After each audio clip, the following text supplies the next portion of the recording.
മഴത്തോരു മുമ്പ് ഒരു അപ്കമിങ് എപ്പിസോഡിലേക്ക് എല്ലാവർക്കും സ്വാഗതം. അങ്ങനെ അലീനയുടെ ഓപ്പറേഷനൊക്കെ കഴിഞ്ഞ് അലീനയെ റൂമിലേക്ക് മാറ്റുന്നുണ്ട്. ഈ വിവരം അറിയുന്ന ബാലചന്ദ്രനും മനുവിനും ഒരുപാട് സമാധാനമാവുന്നുണ്ട്.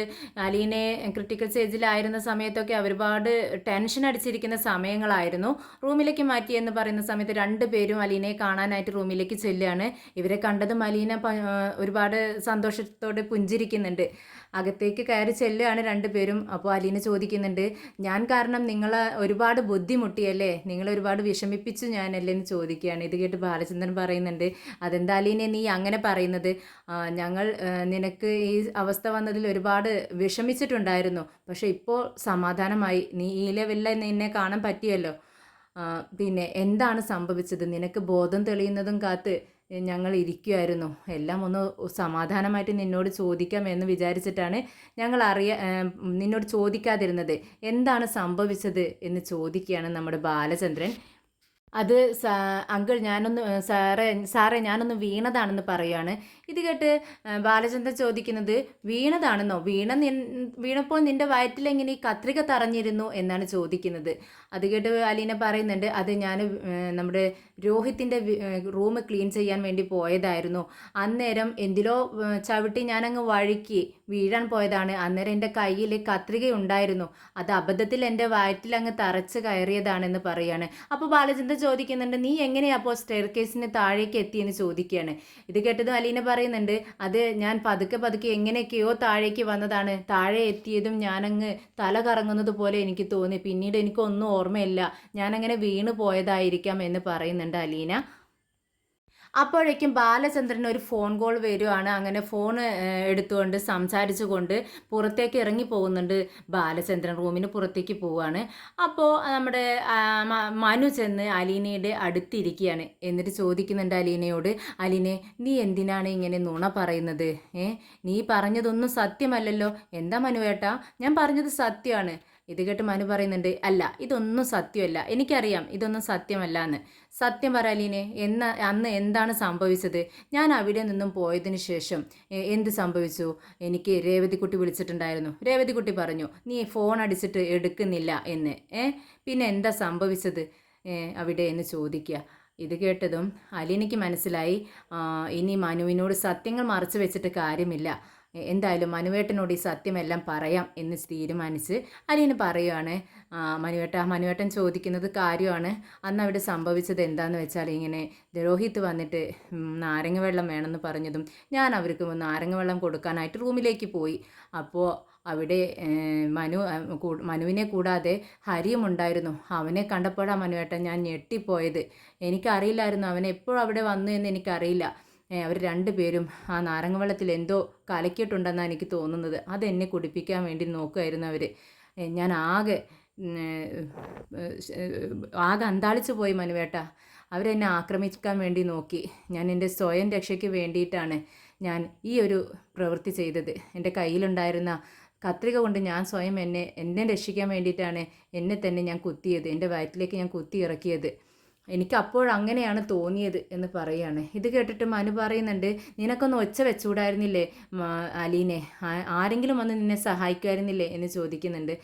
അലീന പറയുന്നുണ്ട്, ഞാൻ ഒച്ച വയ്ക്കുകയൊക്കെ ചെയ്തു. ആരും അവിടെ ഉണ്ടായിരുന്നില്ലല്ലോ മനുവേട്ട രക്ഷിക്കാനായിട്ട്. ഞാൻ ഒരുപാട് നിലവിളിച്ചതാ. പിന്നെ വയ്യാണ്ടിരിക്കുന്ന മുത്തശ്ശി മാത്രമല്ലേ അവിടെയുള്ളൂ. ഞാൻ എന്ത് ചെയ്യാനാ? എൻ്റെ നിവൃത്തികേടാണ്.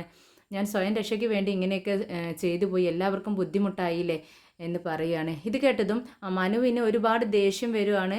എന്തായാലും അവർ രണ്ടുപേരും അങ്ങനെ വിട്ടാൽ പറ്റത്തില്ല. ഇനിയും നിന്നോട് ഇത് ആവർത്തിച്ചാൽ എന്ത് ചെയ്യും? എന്തായാലും ഞാനിത് ചോദിച്ചിട്ടേ ഇരിക്കൂ എന്ന് പറഞ്ഞുകൊണ്ട് അവിടെ നിന്ന് എഴുന്നേൽക്കാൻ നോക്കുകയാണ്. അപ്പം മനുവിനെ തടയുന്നുണ്ട്. വേണ്ട മനുവേട്ടാ, അങ്ങനെയൊന്നും ചെയ്യരുത്. അല്ലെങ്കിൽ തന്നെ നമ്മുടെ മാഡത്തിന് എന്നെ ഇഷ്ടമല്ല. പിന്നെ ഇങ്ങനെയൊക്കെ പറഞ്ഞാലും മാഡം വിശ്വസിക്കത്തുമില്ല. എന്തിനാ വെറുതെ പിന്നെ അവരുടെ ഭാവി നശിപ്പിക്കുന്നത് എന്തിനാ? അതൊന്നും വേണ്ട. ഞാൻ അതുകൊണ്ടാണ് സാറിനോട് ഇങ്ങനെയൊക്കെ പറഞ്ഞത്.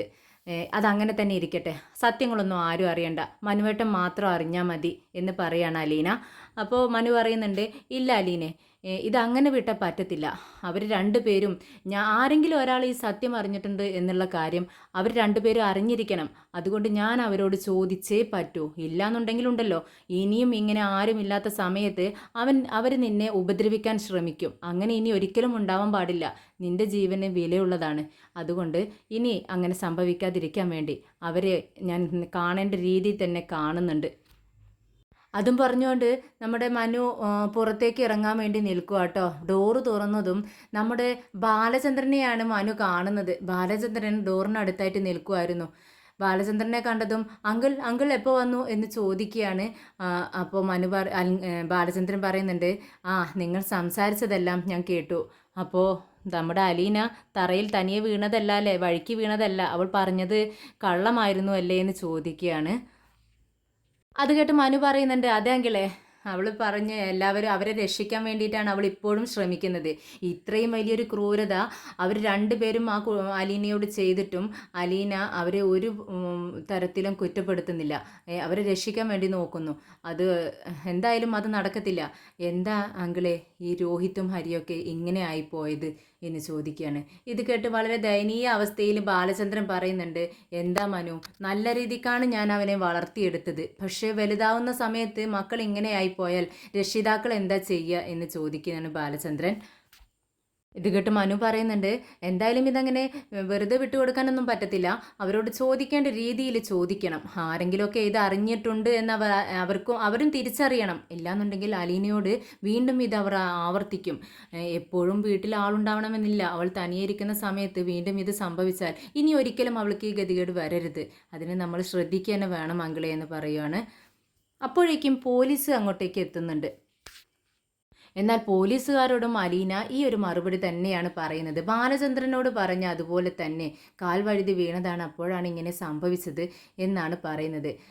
എന്തുകൊണ്ടെന്നാൽ അലീനയ്ക്കറിയാം ഇതൊരു കേസായി മാറിയാൽ രോഹിത്ത് തൻ്റെ അനിയനാണെന്നും അവൻ്റെ ഭാവി നശിക്കുമെന്നും അതുമൂലം നമ്മുടെ വൈജയന്തി ഒരുപാട് വേദനിക്കുമെന്ന് അവൾക്കറിയാം. അതുകൊണ്ട് തന്നെയാണ് നമ്മുടെ അലീന ഇതെല്ലാം മറച്ചു വെക്കുന്നത്.